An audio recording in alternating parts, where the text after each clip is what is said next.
So if you want to talk, let's talk. Let's talk about how Biden's campaign was brought back from the dead solely by the Black community.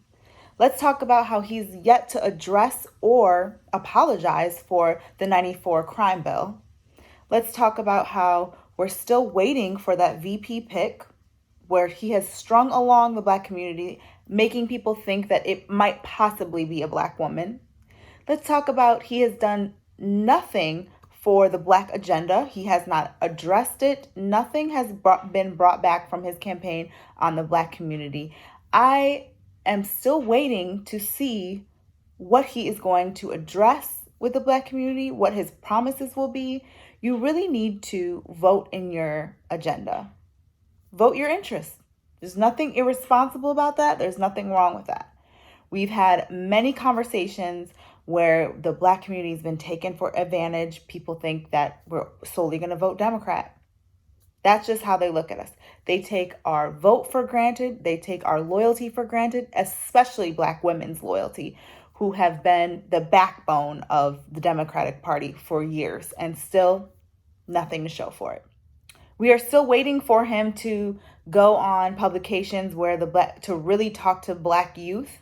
One of those that I would suggest would be The Breakfast Club. He's still yet to make an appearance there, where every other Democratic candidate had already made that move and gone on and done an interview on The Breakfast Club. Joe Biden suggested sending a surrogate, sending someone on his behalf instead of going himself, because he knows that they will ask the tough questions and it will not be pretty. Do we have to vote Biden just because we want Trump out, or can we vote our interests? That's really the question. Is we know that Black people are not monolithic, but we know that we are taken for granted. That is not a question. So do we need to hold our vote out waiting for something for us?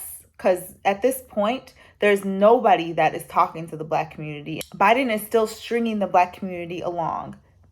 You know, there is much to be said. If you ask Charlemagne the God, he just doesn't, he's uninterested. He's not an interesting candidate. P. Diddy, who has a huge following, has now suggested that we hold the Black vote until we get an agenda that is actually for us.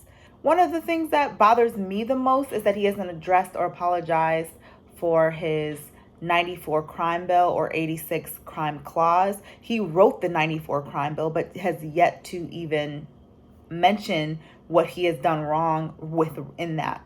At this point, we've got to mobilize and show that it is not just about voting Democrat.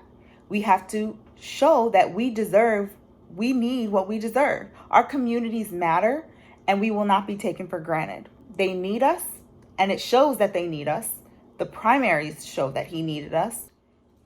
I'll be waiting to see how this plays out, to see if we in fact do get a Black woman as the VP pick from Joe Biden. I really doubt that. I don't see that happening at this point. I think he's stringing us along. I think his decision is already made. And there's nothing wrong with voting your interests. It's actually your responsibility and your right. I plan on voting my interests in November. I hope you will do the same, but I'll see you at the polls.